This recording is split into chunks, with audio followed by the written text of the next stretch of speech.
ध्वज तिरंगे को प्रणाम करता हूं। गणतंत्र दिवस पर आयोजित इस कार्यक्रम में हमारे बीच में पधारे अतिथिगण, ग्रामीण जन, अभिभावकगण, स्टाफ साथी और प्रिय विद्यार्थियों, देश के 2 राष्ट्रीय पर्व हैं और पूरा देश उन राष्ट्रीय पर्वों को मनाता है। एक 15 अगस्त को जब हमारा देश स्वतंत्र हुआ और दूसरा 26 जनवरी को जब स्वतंत्र देश में उनके खुद का संविधान नियम लागू हुए। लंबे समय की गुलामी के पश्चात में देश के आमजन को पढ़ने का, लिखने का, बोलने का, अपने रुचि का काम करने का मौका मिला। और स्थिति आज है कि कोई भी ऐसा व्यक्ति जो आर्थिक रूप से किसी भी स्थिति में हो, गरीब हो, अमीर हो या वर्ण की दृष्टि से किसी भी वर्ग का हो, उन सबको पढ़ने का, काम करने का, नौकरी लगने का, अपने रुचि का व्यवसाय करने का, इच्छा से खेती करने का देश के संविधान ने अधिकार दिया है।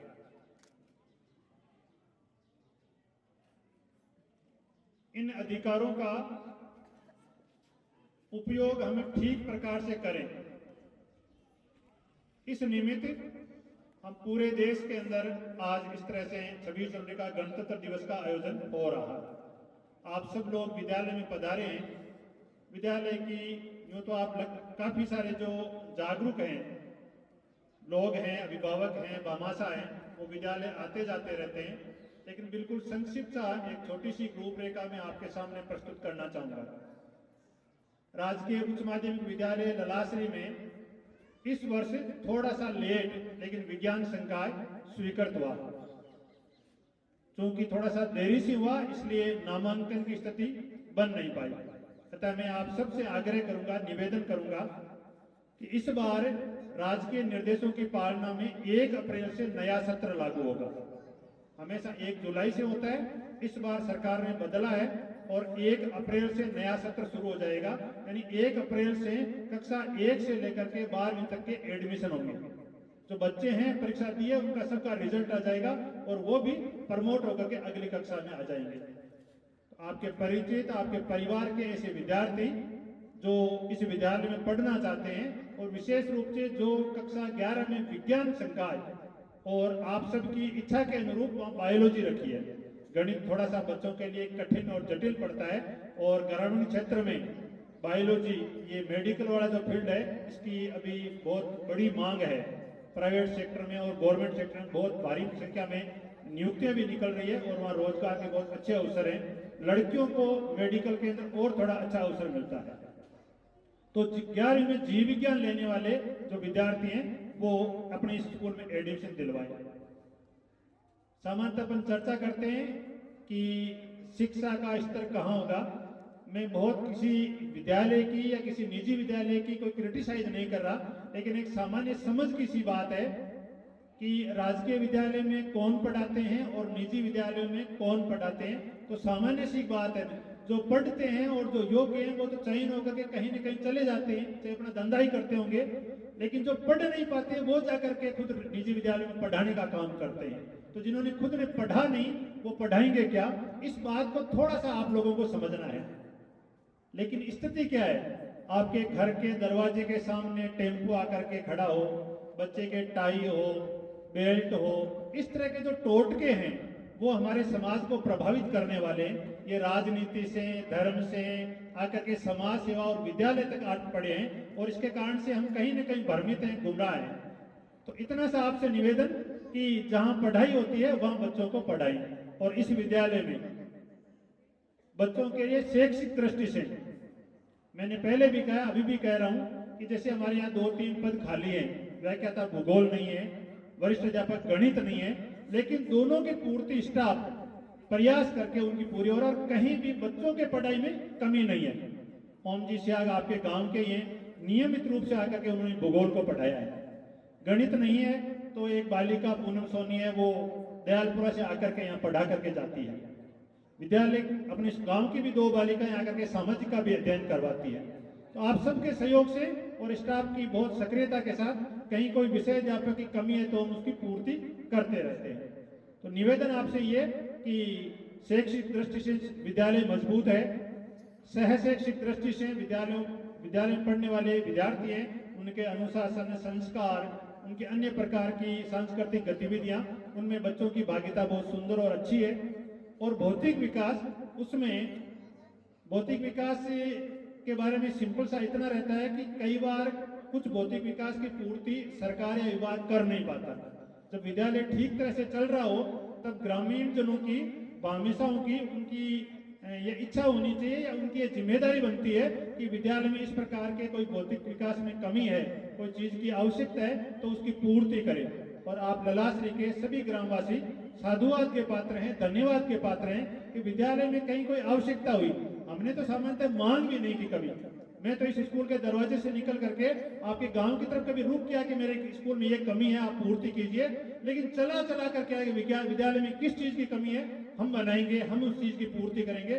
विद्यालय में आज किसी भी चीज की कमी नहीं है। अभी थोड़े दिन पहले आप सबके ध्यान में है कि विद्यालय में जब विज्ञान संकाय स्वीकृत हुई तब आपके ही गांव के और विद्यालय शिक्षा के प्रति बहुत जागरूक ओम प्रकाश जी पावड़िया, पुत्र चित्राराम जी पावड़िया ने कहा कि मेरी तरफ से 5 लाख रुपए विद्यालय विकास के लिए। अब आते हैं कि 5 लाख रुपए का हम करें क्या। तब ये बात आई कि क्योंकि इमारतें बहुत अच्छी बनी हुई है, कमरे कहीं और भी आ जाएंगे सरकार के दृष्टि मांग करेंगे तो, लेकिन क्या ऐसी चीज बनाए कि उस चीज की कुछ अनोखी हो, कुछ सुंदर बने और बच्चों के लिए उपयोगी हो। तब अपने विद्यालय के जो प्राचीन आप बुजुर्ग लोग उस कमरों में पढ़े हैं, आज से 50-60 साल पहले जो कमरे बने हुए थे उनकी पट्टियां टूटी हुई थी, दीवारों की हालत खस्ता थी, दरवाजे गल गए थे, तो उनको भूमिदोज करके और उसके बाद वहां पर एक सुंदर भोजनशाला जिसके अंदर अन्न रखने के लिए स्टोर होगा, किचन बंद किचन होगी, खुला बरामदा होगा और उसके पास में 50 बाई 40 का बहुत सुंदर टिन शेड होगा, चारों ओर से बंद होगा, पंखे, लाइट होगी, बच्चों के हाथ धोने के लिए वॉश बेसिन होंगे, बर्तन धोने के लिए सिंक होगा, बर्तन स्टैंड होगा, बिल्कुल सुसज्जित। और मेरा ऐसा मानना है या मैंने जैसा सुना है कि राजस्थान में किसी राजकीय विद्यालय में इस तरह की भोजनशाला कहीं नहीं है, ये केवल ललाश्री विद्यालय होगा जहां पर ऐसा सुंदर भोजनशाला होगा। तो इस प्रकार का जहां भी आवश्यकता होती है वहां भी, और जहां आवश्यकता नहीं होती तो आपकी तरफ से अनेक प्रकार से विद्यालय को सहयोग मिलते हैं। मैं एक बार ललाश्री के ग्रामवासियों को धन्यवाद ज्ञापित करता हूं उन्हें, इसलिए कि विद्यालय अपने विकास की ओर है। हमारी कई गांव के अंदर कहीं कोई आपके साथ बहुत सतत संपर्क या इस नाते कि गांव में हम आए, ऐसा नहीं है, क्योंकि हम यहाँ सब लोग विद्यालय में लगे रहते हैं कि विद्यालय में जो हमारी जिम्मेदारी है उसमें कहीं कोई कमी नहीं रहे। तो मैं आपसे पुनः आग्रह करूंगा, विद्यालय में बच्चों के प्रवेश के लिए, बच्चों को थोड़ा घर पर देखने के लिए भी ये जिम्मेदारी आपकी भी है। सामान्यतः ऐसा होता है, कई बार मैं पहले भी कह चुका हूँ कि बच्चा आता है, बच्चे के पिताजी या चाचा जी भाई आते हैं कि मोहित को छुट्टी दीजिए, हम पूछते हैं मोहित कौन सी क्लास का, क्लास को तो मन कौन गया। ये अभिभावकों की स्थिति बनती है।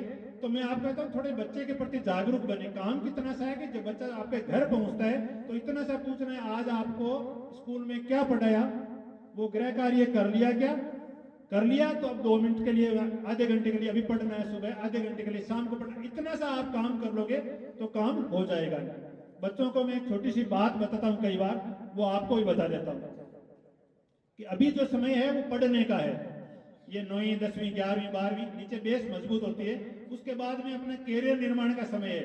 ये 9वीं से लेकर के आगे 7-8 साल तक इस समय जो पढ़ लेते हैं वो आगे जाकर के सफल हो जाते हैं। वो चाहे सरकारी नौकरी हो, कोई निजी व्यवसाय हो, कोई प्राइवेट जॉब हो, अपना खुद का धंधा हो, कुछ भी हो सकता है, लेकिन ये मजबूत होने का समय है। बड़ियों के बेटे के पास तो बहुत पैसे होते हैं, उनको नौकरी नहीं लगनी, फिर भी वो बच्चों को पढ़ाते हैं, क्योंकि मानसिक रूप से विकास नहीं होगा तो धंधे का विकास कैसे होगा।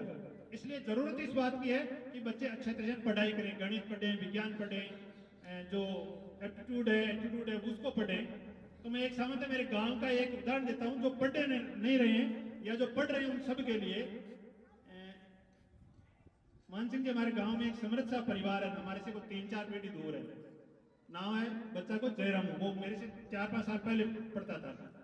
तो हमारे सब परिवार सामान्य सा था, तो सब लोग यूं पढ़ते थे, ट्रैक्टर हमारे भी था, ट्रैक्टर उनके भी था, लेकिन हम तो ट्रैक्टर के पास में जाते थे तो चाचा जी कोई चटीड़ मार देते थे कि ट्रैक्टर के हाथ भी क्यों लगाया। लेकिन वो जयराम है, वो ट्रैक्टर में बैठ करके आराम से ट्रैक्टर चलाता था, घुमाता था, कई बार ट्रॉली लेकर के घूमता था। धीरे धीरे जब 7वीं 8वीं तक आया तो जयराम ट्रैक्टर चलाने लग गया। उसने स्कूल छोड़ दिया, स्कूल में कोई मतलब नहीं है, जो कितना सुंदर लाल चू ट्रैक्टर है, मैं ट्रैक्टर चला रहा हूँ। हमारे मन में भी होता है कि देख जयराम का तो सौभाग्यशाली है, लाल चू ट्रैक्टर के ऊपर बैठो है और वो तो भगवान कृष्ण में जो है तो आनंद है, भगवान ये घर में जगत पैदा करे, काश माने भी अंका घर में पैदा करता हूँ। लेकिन मैं तो ट्रैक्टर का टायर का हाथ लगाता नहीं तो अंकल जी यहाँ चटीर मार देता, ट्रैक्टर का टायर का हाथ क्यों लगाए। धीरे धीरे समय बीत तो जावे, जयराम बिल्कुल स्कूल छोड़ दे, अब वो तई काट रहे हैं, एरो काट रहे हैं, ट्रैक्टर चला रहे हैं। मैं मांगा 10वीं 11वीं पास कर आगे बढ़ गया। अभी की एज थोड़ी सी निकल वाला की, 3-4 साल बाद के मान आइटन होगा डोकना पर कमर दुख वाला की, गोडा दुख वाला गा। जब अंकल जी हमारे बेटे MSc करता टीचर लग गया तो बी टाइम आप लोग हाँ या थोड़ा सा सीनियर हाँ बी टाइम आओगे 10वीं अगर पास कर ली, शरीर में ठीक है तो फौज की नौकरी पक्का ही लाग जैसी। अब जयरामन ध्यान पड़ो को ट्रैक्टर बहुत दूर काम है। ट्रैक्टर की तुलना से आजकल का मोबाइल कर सको, आजकल का जो गट्टा है जब ताश पेट कर सको, व्यू कर सको, मोटरसाइकिल पर घूम रहे हो, गाड़िया के घूम रहे हो, थार में घूम रहे हो, व्यू कर सको। तो अब जयरामन ठाकुर को ट्रैक्टर काम को नहीं, ट्रैक्टर तो दुख दे रही है। अब ट्रैक्टर माना अंकल जी का नायो, जयराम अंकल जी का नायो और बोलो तेज काका क्यों तेज काका 10वीं पास करा दो, क्यों थारा 10वीं पास कर भाई कहीं जरूरत है, तो ट्रैक्टर बेचा दोरो चल जाएगा, ट्रैक्टर जीवन पार कौन पड़े। अंकल जी ने क्यों कि अब तारा पढ़ने को टाइम बीत गो, टाइम पर मैं समझायो, जब तू समझो को नहीं ताना पापा ने रिया लगो कि खेती गाया आपने जमीन घनी है यूं गाडो चाल जाए, लेकिन बीव गाडो चाले को नहीं। स्थिति आज आए कि जयराम बिल्कुल बैंड उगो, जयराम बेटा फुआरा बदल रहे हैं, फुआरा में पानी बोल रही हो खेत का मान, हालत खराब है और जगह लोग पढ़िया भी टाइम पे आगे बढ़ चुके हैं। मारो सब आप सब लोग हम जगह युवा है बेबी और जगह बच्चा लोग पढ़ रहे हैं बेबी कि 5-7 साल में नहीं पढ़िया तो आने वाला टाइम तो गंभीर और तो मुश्किल भरे है। कहते देख रहे हो ना अखबार के मान, कटे कोई ड्रग्स के साथ युवा पकड़ी रहा है, कटे कोई क्रिमिनल करता हुआ पकड़ी रहा है, चोरी करता हुआ पकड़ी रहा है। स्थिति आया कि चौका चौका वाला लोग है गाँव का मान बकरे उठाता फिर रहा है ताकि कटे साइड में जार बेच सके। आवश्यकता ये बात की है कि एक बार तो टाइम के मान थोड़ा पढ़ लियो जाए, अपने आप में मजबूत कर लियो जाए, संस्कारित कर लियो जाए, अनुशासित कर लियो जाए। तो मैं आप सब गांव का युवान विशेष रूप में आग्रह करूं कि अगर कटे चूक भी गाओ तो कम से कम छोटका नहीं चुके, ये बात की जिम्मेदारी थाकी है। और एक सामान्यतः बात कि फलाणु बच्चों गड़बड़ करी या बाकी बच्ची गड़बड़ करी और आप तुरंत ही गांव के मान मोहल्लेवार जातिवार डिवाइड हो जाओ, बड़ भजन आप कहेंगे वो भी समाज को है, वो भी मोहल्ला को है, आकर आई गई कर देगा आपको दौड़ी हुई आंकड़ो है। लेकिन सोचने की बात अगर एक गांव में यहाँ को बच्चों कर रहे हैं तो निश्चित रूप बाकी का बच्चा कह रहा है तो कॉमन चीज है।